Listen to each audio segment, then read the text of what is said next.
Twinkie returns, Hostess Union won't. The bankrupt assets of Hostess Brand Inc., the company responsible for the Twinkie, the Ho-Ho, the Snowball, and the Ding Dong, are being put back to work by a buyout firm. What is being put back to work are the former Hostess. What's not being put back to work is the former Hostess unionized workers. They have been given the kaputs, America. The unionized workers that have been striking while the company folded late last year. The company has basically imposed a contract that would cut its 19,000 employees' wages by 8%. The contract would also cut benefits from 27 to 32%. Is what the benefit cuts would look like, depending upon who you are in the company. Hostess filed for Chapter 11 bankruptcy in January 2012. The new company taking over, the Apollo Global Management firm, they have renamed the company Hostess Brand LLC, and it plans to reopen the 4 bakeries over the next 2.5 months. But those workers will not be unionized. So the whole idea of the strike was the whole idea that Hostess was going under because they were all right. So folks who don't know the story, let me give you a little background. I should have given background before I talked about what's going on and now the fact that they're reopening. So this is how it goes. This is how the story goes down. The Hostess company was getting ready to. They were having some financial issues. They were blaming the financial issues on the union because it's the union where there were too many wages, too many benefits, blase, blase, blase. But nobody really took a good look at the books. When you took a good look at the books, you realized that all the heads of the Hostess company was making money hand over fist. Even in bankruptcy, some of these guys walked out with $300,000, $400,000, $500,000 bonuses. At the same time, the worker was the one that was the problem, not the millionaires and billionaires and corporate executives. They were the ones that were trying to solve the problem. You see what's going on here? They tried to undercut the union and take the legs out from under it, and this time they succeeded.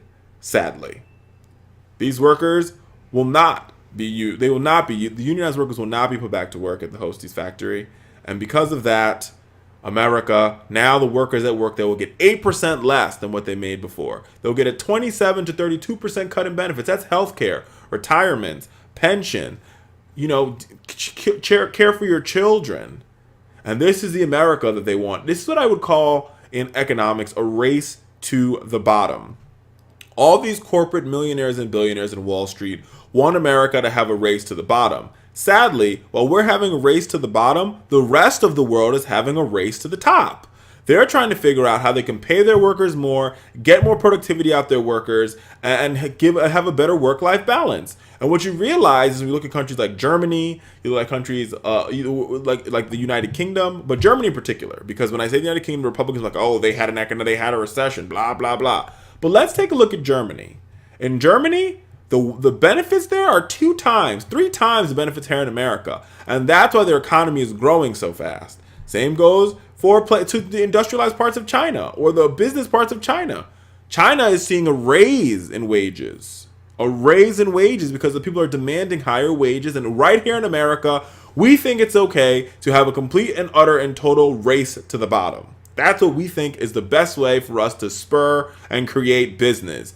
Let me tell you something, America. Let me tell you something, folks. Fowler Nation. Let me tell you something.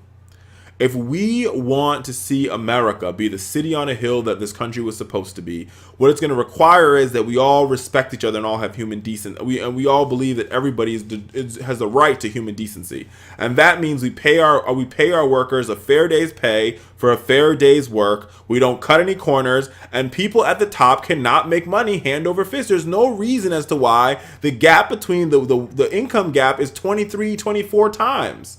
The income gap should be 2 and 3 times. Why? Because if the income gap is 2 and 3 times, those at the top still will end up making more money. But they would rather crush the middle class and crush the working class so we can all be poor peasants in their sick, twisted, Wall Street ran world. We need to demand more from our government. We need to demand more from our corporations. What Hostess Brand LLC is doing is not only wrong, it's downright evil, it's downright egregious.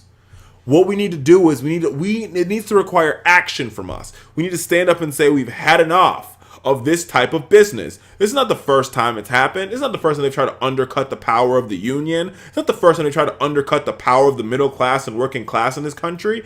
We need to do more. We've got to do more, Fowler Nation.